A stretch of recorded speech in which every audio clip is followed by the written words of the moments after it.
love, dare we embark on the topic of sex spanking? I mean, it's kind of a taboo thing, but I've really made my show about things people need to talk about and don't talk about enough to understand the truth of. So stick with me here. Statistics show people usually watch videos for about a minute and a half, and that's not enough to learn anything from me.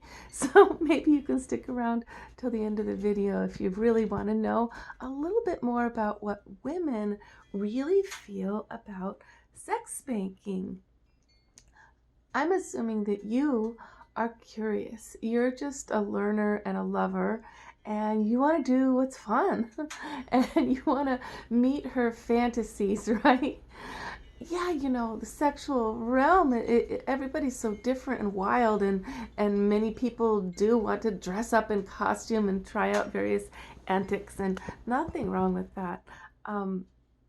But I do want to dispel some myths and fantasies that are, sorry, my hair is a mess. Oh, well, as usual. Some myths and fantasies that go along with this spanking idea, one of which is that women want to be hurt. And like that, I mean, if you really take the sex spanking thing first off, you can see that it's probably more about something that men want, because men are always having to provide the space, provide the energy, be the leader.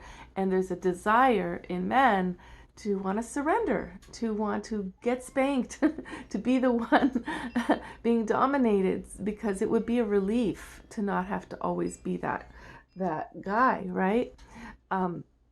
Then there's the need for a lot of men who've had terrible trauma from their fathers.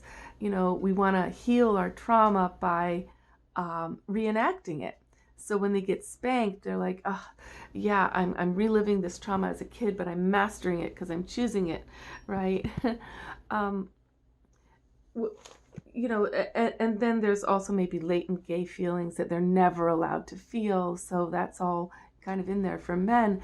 And then you get this idea coming down through the porn industry that this is what women want. But the porn industry is run also by men telling women how to move, sound, act.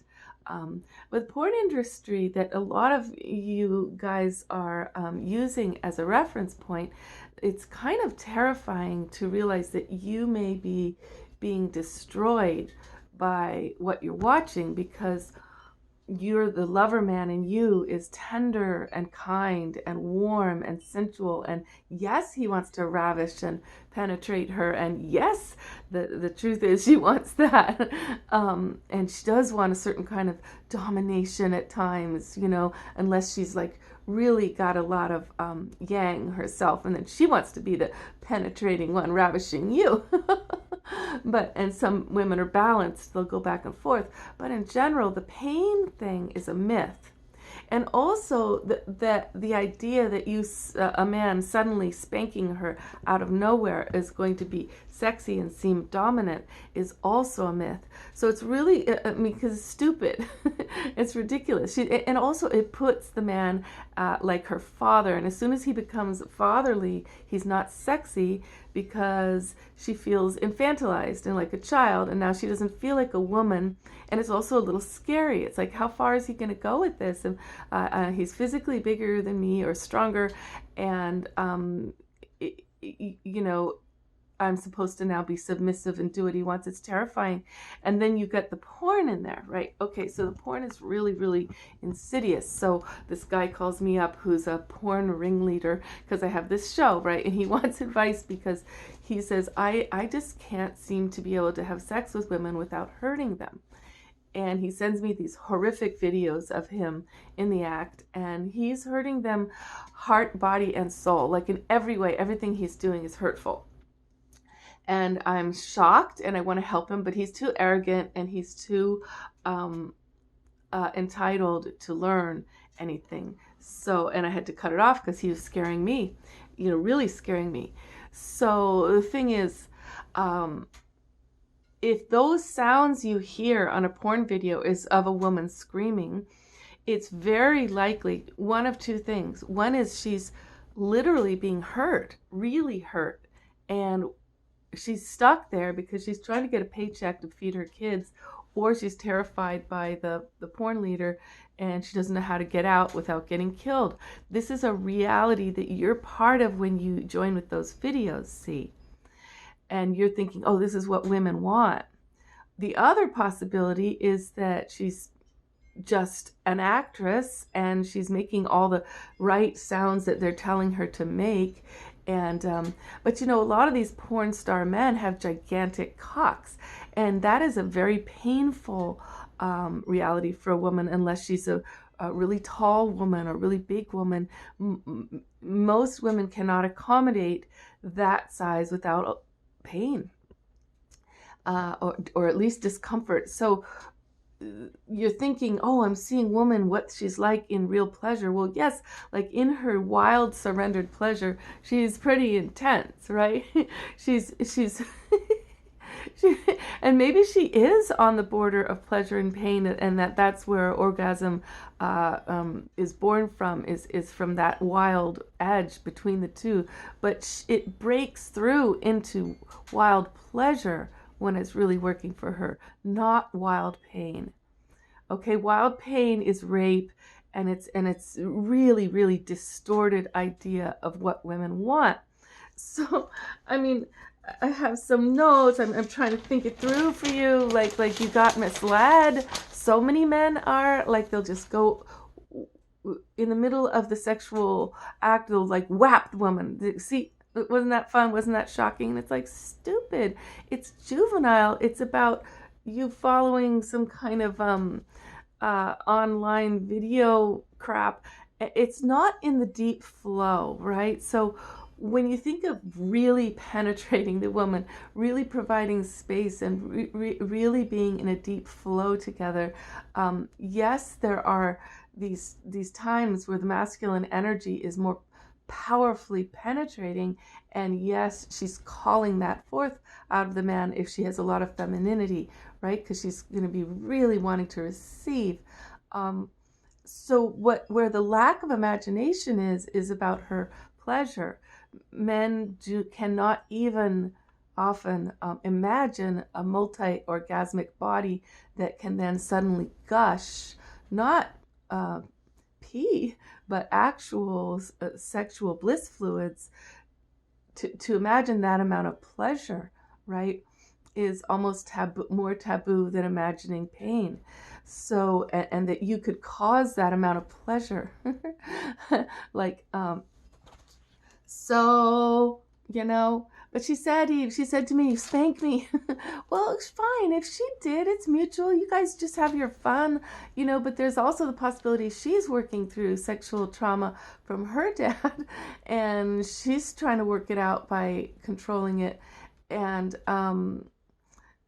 or that, there are a lot of women now that are so defeminized or never were really that feminine.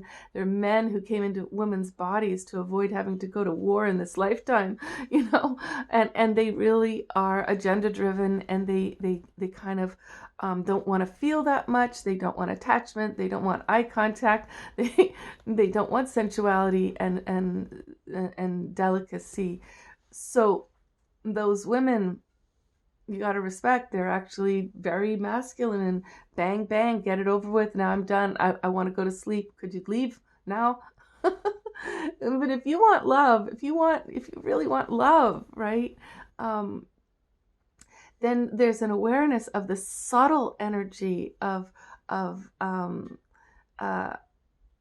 give and take, going back and forth.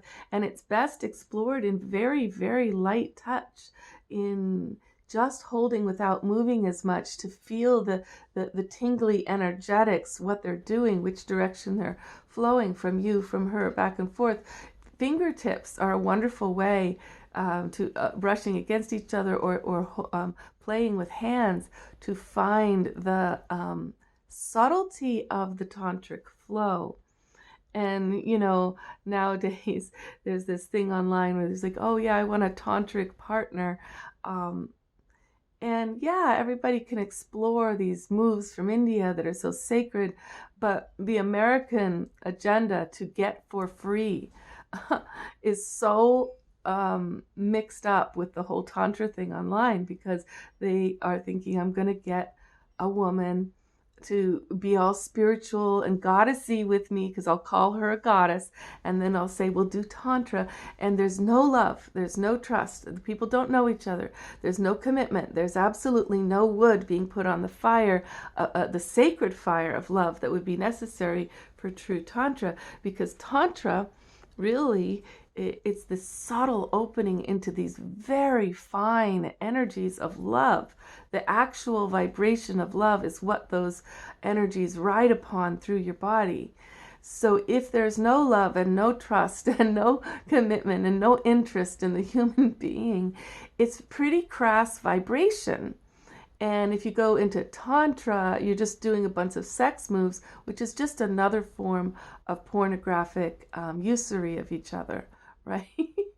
So I'm sorry, I find stuff funny sometimes. I really shouldn't, but we're just such bonobo monkeys. We're so obscene and we're so hopelessly inept. And I mean, come on, we could do better.